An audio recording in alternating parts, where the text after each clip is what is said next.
साक्षी का परिवार middle class है। परिवार में माँ पिता हैं। साक्षी के जीवन में तब जिम्मेदारियाँ बढ़ जाती हैं जब एक दिन अचानक उसके पिताजी को पैरालिसिस आ जाता है। साक्षी पर अब उसके छोटे भाई और एक छोटी बहन के साथ पिता के इलाज और घर चलाने का बोझ आ गया। साक्षी ग्रेजुएट है। वो अब नौकरी करके सारे घर की जिम्मेदारियां संभाल रही है। उसे अब अपनी फैमिली के अलावा कुछ दिखाई नहीं देता। पिता और माँ को साक्षी पर गर्व है। साक्षी ने इस दौरान कई अच्छे रिश्तों को मना कर दिया। इसमें से कुछ उनके रिश्तेदार ने बताए थे, इसलिए रिश्तेदार अब साक्षी से थोड़ा जलने लगे। साक्षी को एक लड़का रचित कुछ दिनों से फॉलो कर रहा था, लेकिन साक्षी उस लड़के को अवॉइड करती है। लेकिन उस लड़के रचित का रिश्ता लेकर उसकी माँ घर आ जाती है। वो लड़का अच्छी पैसे वाली फैमिली से था। साक्षी को अब अपने माँ और पिता का बहुत ज़्यादा प्रेशर होता है। इस वजह से वो काफ़ी मनाने के बाद मान जाती है। लेकिन साक्षी ये शर्त रखती है कि वो अपने घर को संभालेगी और नौकरी नहीं छोड़ेगी। उसकी माँ यह शर्त मान जाती हैं। शादी होती है। लड़के के लिए वो खुश है। शादी के पहले वो लड़के से मिलकर बात करना चाहती है, लेकिन लड़के की तरफ से कोई पहल नहीं होती, तो वो भी कुछ नहीं करती। जल्दी में शादी करवा दी जाती है। रचित शादी के दिन कई दिनों बाद उसे दिखाई दिया। बहुत नर्वस लग रहा। वो जिससे पीछे पड़ा था, शादी उसी से हो रही है, लेकिन फिर भी उसके चेहरे पर खुशी नहीं है। साक्षी को बात अजीब लगती है। उसको अंदेशा हो जाता है कि कुछ गड़बड़ है। स्वागरात की स्टेज पर वो बैठी है और बाहर से कई मर्दों की आवाज़ आ रही है। तभी वो बैठी बैठी सोचती है कि वो उन्हें आवाज़ से कैसे पहचानेगी, क्योंकि अभी तक उसने उनकी आवाज़ सुनी ही नहीं है। और फिर रचित कमरे में आता है।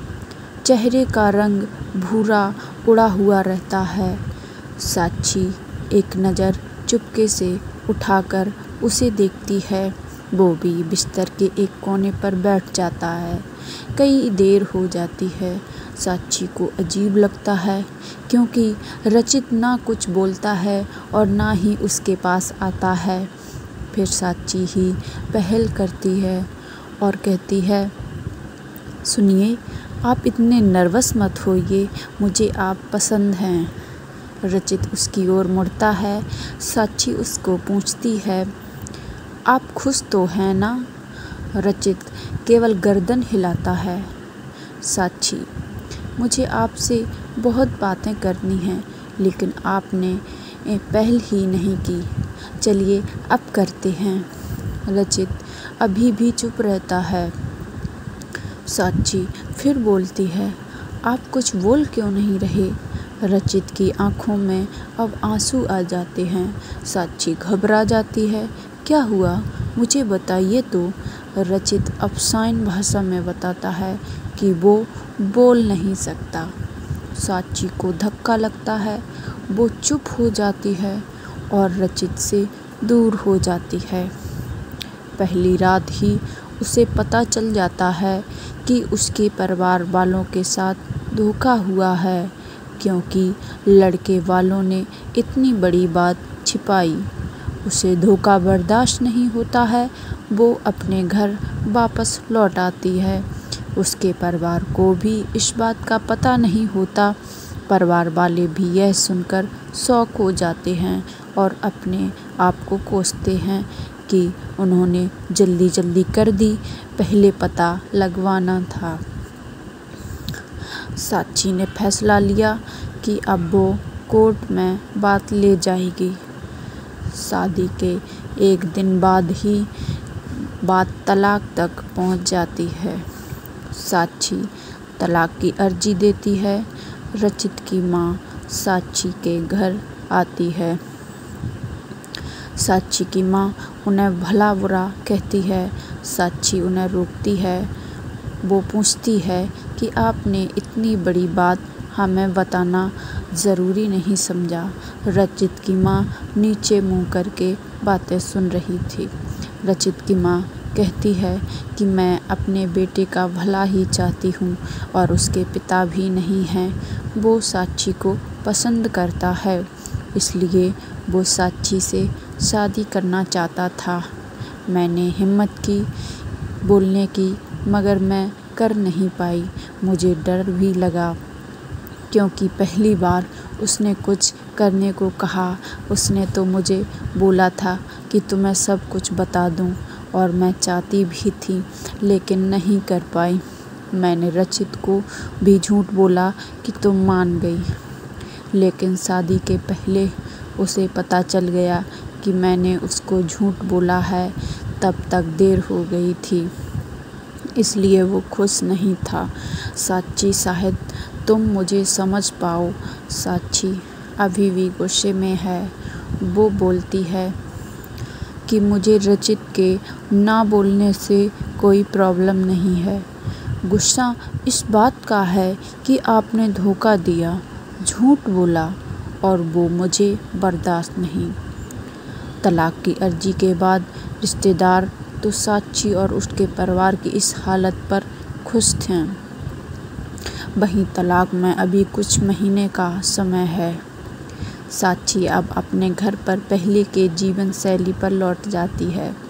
वो जॉब पर जाती है और कुछ दिनों बाद फिर रचित उसे दिखाई देता है। दूर से ही बस अब वो साक्षी को देखता है। साक्षी के ऑफिस के बाहर वो लगातार आता है। 15 दिनों तक साक्षी उसे अवॉइड करती है। फिर एक दिन उसके पास जाकर बोलती है, अब यह सब करने से कुछ नहीं होगा, और मैं ही नहीं चाहती कि तुम कुछ नाटक करो, इसलिए यहाँ आना बंद कर दो, समझे। साक्षी की बातें वो सुन रहा है। वो साक्षी को इशारों में कॉफ़ी पीने को कहता है, लेकिन साक्षी वहाँ से चली जाती है। अगले दिन फिर वही रचित खड़ा रहता है। साक्षी उसके पास जाकर कहती है, कॉफ़ी पीकर मेरा पीछा छोड़ दोगे। रचित गर्दन हाँ में हिलाता है। टेबल पर दोनों आमने सामने बैठे हैं। आपने फ़ोन में कुछ मैसेज टाइप करता है। साक्षी उसको देख भी नहीं रही। साक्षी के फ़ोन में मैसेज आता है। रचित का लिखा होता है, sorry but I really love you so much.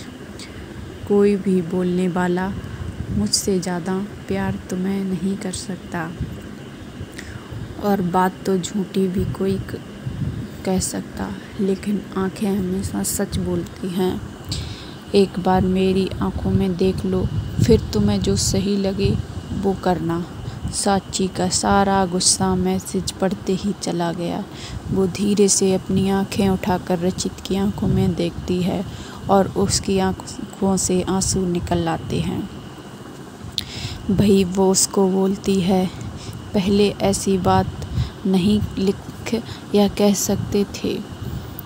मुझे आज तक कभी किसी ने ऐसे नहीं समझाया। वो खड़ी होती है और रचित को बोलती है, चलो मेरा सामान वापस अब तुम ही उठा कर ले जाओगे। रचित उठकर साक्षी को हक करता है।